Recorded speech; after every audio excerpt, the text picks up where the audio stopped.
ராதே கிருஷ்ணா. எல்லாருக்கும் நமஸ்காரம். பாவம் நேற்றுக்கு நான் வீடியோ போட்டிருந்தேன் முடியலன்னு, அதனால் என்னை பார்க்க இன்றைக்கி 3 பேர் வரா. இன்றைக்கி அவள் வந்த உடனே நான் ஃபோட்டோ போடுறேன்.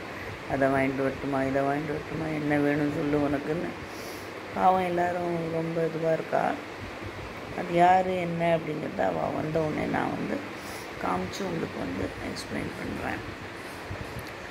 சொந்தங்கள் தான் ரொம்ப முக்கியம் நம்மளுக்கு.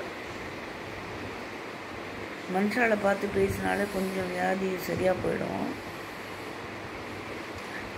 பார்க்கலாம், எல்லாரும் க்ளோஸாக தான் வரா இன்றைக்கி எல்லோரும். ஆமாம், வாரத்தில் போய் நான் எவ்வளோ நாள் தங்கியிருக்கேன், எவ்வளோ நாள் நாங்கள்லாம் கடைக்கு போயிருக்கோம். ஆடிடு அது இதுன்னு ரொம்ப ஜாலியாக இருந்தது அப்போல்லாம். அப்போது வாரத்துக்கு போவோம். அப்போ என் பையனுக்கு கல்யாணம் ஆகலை. அவங்ககிட்ட சொல்லிவிட்டு, டேய் நான் போயிட்டு காத்தால் வரேன்டாம்ப. சரிம்மா பார்த்து ஜாக்கிரதையாக போயிட்டு வா அப்படின்பான். அவள் என்னோடய ஊர்படி தான். அதனால் சொல்லிவிட்டேன் இப்போவே யார் வரான்னு. சரி ஓகே. வாரத்தில் போய் நாங்கள் தங்கிடுவோம். சாயந்தரமாக அப்படி வெளியில் போயிட்டு காய்கறிலாம் அங்கே ரொம்ப சீப்பாக இருக்குமா, சாப்பிட்றதுக்கு ஆள் இல்லைன்னா கூட அது எல்லாத்தையும் பார்த்த உடனே வாங்கணுன்னு ஆசையாக இருக்கும்.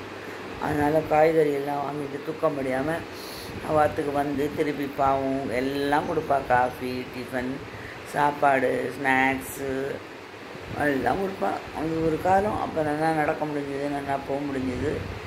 ஸோ அதனால் போவேன் வாரத்துக்கு. இது பண்ணினா அநேகமாக துவாதசி அன்றைக்கி அவர்கள் தான் சாப்பாடு எனக்கு. அதனால் எந்த துவாதசி வந்தாலும் எனக்கு ஞாபகம் வந்துடும். அதுக்கப்புறம் திருப்பி மறந்துட்டேன். அப்புறம் இவன் ஆஃபீஸ் போனோம் இல்லையா, அதனால மார்னிங் ஃபஸ்ட் பஸ்ஸில் கிளம்பிடுவேன். அவள் என்னை பஸ் ஸ்டாண்டில் நீ உட்காந்துக்கோன்னு சொல்லிவிட்டு, அவனால் தூக்க முடியாதுன்னு சொல்லி அதுக்கப்புறம் ஏறி அந்த இதெல்லாம் கொடுப்பா. காய்கறி வாங்கின பை, இன்னும் என்ன வாங்கினோமோ அந்த பையெல்லாம் கொடுத்துட்டு, குறைச்சே ஒன்றும் வாங்கக்கூடாது, எதையும் தூக்க முடியாது நம்மளால நினச்சிட்டு தான் போகிறது. ஆனால் அங்கே போனோடனே எல்லாம் மாறிவிடும். எல்லாமே ரொம்ப கம்மியாக இருக்கும் அங்கே டி நகரில். ஸோ நம்மளுக்கு இதை வாங்குறதா அதை வாங்குறதா அப்படின்னு தோணிவிடும். நம்ம அவ்வளோ சாப்பிட்லன்னா கூட அட்லீஸ்ட் அதை பார்த்து வாங்கிறதுக்கு நம்மளுக்கு ரொம்ப ஆசையாக இருக்கும். அதனால் அதெல்லாம் வாங்கிட்டு அப்புறம் அப்படி ஏற்றி விடுவா. அதுக்கப்புறம் நான் வந்துடுவேன், ஆற்றுக்கு வந்துடுவேன். ஆற்றுக்கு வந்துட்டு நடந்து போச்சு.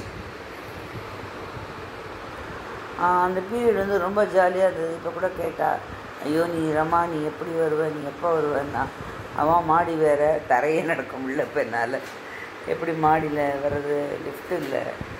லிஃப்ட் இருந்தால் கூட அந்த லிஃப்ட்டில் ஏறி இறங்குறதுங்கிறது கஷ்டமாக இருக்குது. எனக்கு பக்கத்துலேயே ஹாஸ்பிட்டல் இருக்கிறதுனால நான் வீல் சேரில் தான் அவள் என்னை ஆற்றுக்கு இங்கேருந்து கூட்டின்னு போய் வீல் சேரில் தான் கொண்டு போவாள் ஆஸ்பத்திரிக்கு. ஸோ திரும்பி வரிசையும் வீல் சேரில் கொண்டு விட்ருவா. அந்த ஃபெசிலிட்டிலாம் இருக்கிறதுனால தான் இங்கே பக்கத்துலேயே நான் இருக்கேன். அந்த ஹாஸ்பிட்டல் இந்த பக்கம் ஒரு ஹாஸ்பிட்டல், அந்த பக்கம் ஒரு ஹாஸ்பிட்டல், நடுப்புற தான்.